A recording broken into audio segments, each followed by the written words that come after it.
Terraria Part 10. Let's get going! Terraria made sure to give me a warm welcome in the form of a blood moon the night I started playing. It was more annoying than anything. I was just trying to take stock of what I had in my chest while monsters would constantly break down my door and swarm me. The next morning I talked to my dye trader, whose name I won't even try to pronounce, and he sold me a dye vat that I could use to make dye. The only problem? I had absolutely no idea what I could use to make dye. There was something about strange plants, but there are a lot of strange plants in this game. As I searched for plants to make dye, I want to say that it took me until now to realize that Abigail's flower isn't from Terraria. It's from a game called Don't Starve. It actually looks pretty cool. Who knows? Maybe I'll make videos on that game eventually.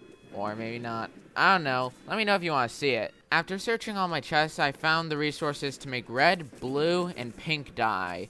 They do exactly what it says on the can. You equip them in a slot, and they color that thing the color of the dye. I played around with the dyes a little bit before going to another mining session because I wanted to upgrade my Paladin items to Mithril. I was also looking into uses for the souls because the souls of night and light didn't really seem to have a use.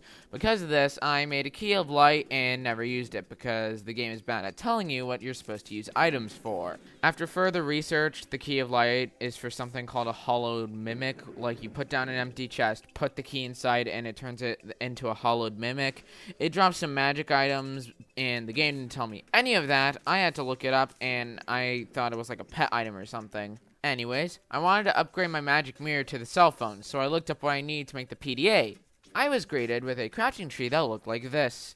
I didn't know how to read this, and it actually looks a lot smaller now that I'm looking back on it, so I just decided to forget about it. The last thing I looked at was the lightning boots, an upgraded version of my Spectre boots, and all I needed was the aglet of wind.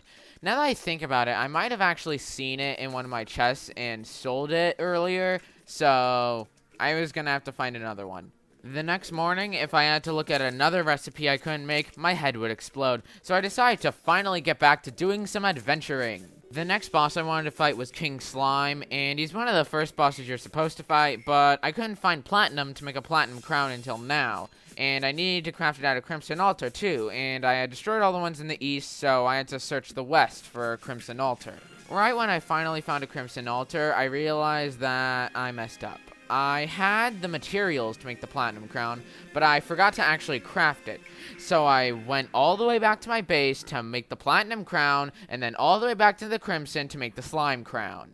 After way too long, I was finally able to craft the slime crown and summoned King Slime. And I killed him in under 30 seconds. I way overestimated how hard this boss was, because he's supposed to be one of the first ones you fight. Anyways, he dropped a slime grappling hook and something called a solidifier that just makes slime into slime blocks that you can make into furniture.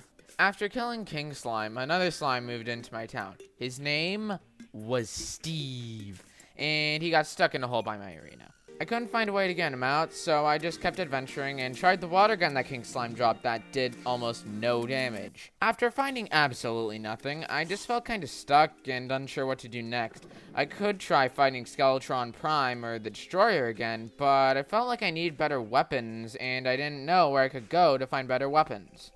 I decided to go back to do what I knew how to do: mining. I realized I never upgraded my stuff to Mithril, so I went mining for Mithril again. I made a Mithril pickaxe and went mining for that red ore that was the strongest ore I could find so far. While searching for the ore, I found an ice boomerang that reminded me of that trimarang I tried to make what feels like 5 years ago.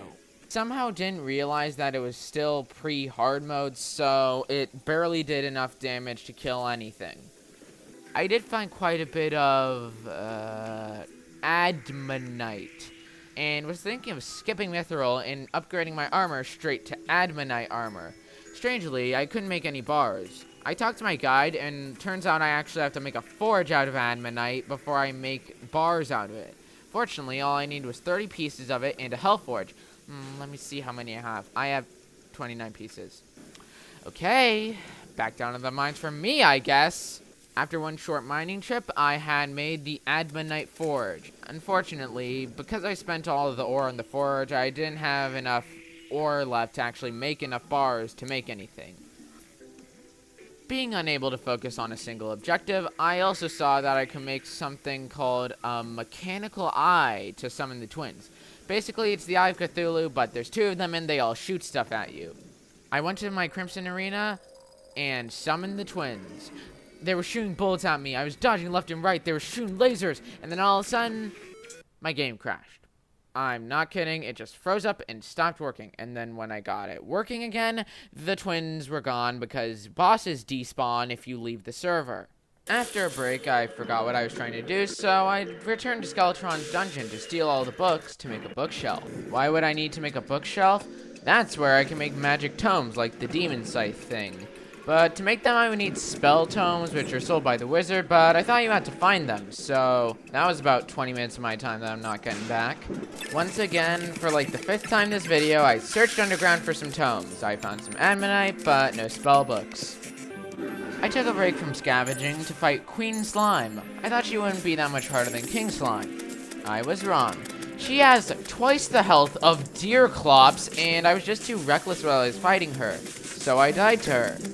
Twice. After finding out how to get tomes, I chose a spellbook called Crystal Storm. It required a lot of Souls of Light, so I went down to the Crystal Caves to find some. I had a lot of Souls of Night, so I looked at what I could make with them and saw this mace called the Tao of Pow. That was a lot stronger than my Sunfry. Only it required light shards, and I swear I had light shards somewhere, but I just couldn't find them. I did make the Crystal Storm, and it looks like this. It shoots little fragments that bounce off the walls, and it might not do the most damage, but its speed makes up for that. While I was in the caverns, I killed something called a nymph, a shapeshifter of sorts, and I got the achievement Deceiver of Fools. I was running out of space to place all the crafting stations I needed, and I had to place some on the roof. So I decided to just add a roof over my roof and replace the wood in the old roof with wooden platforms to transform it into just another floor on my base. A few trees later, and boom! Floor 3 was officially done. I think that's a good way to end off Terraria Part 10. Please like and subscribe to support my channel, and I hope to see you guys later. Goodbye!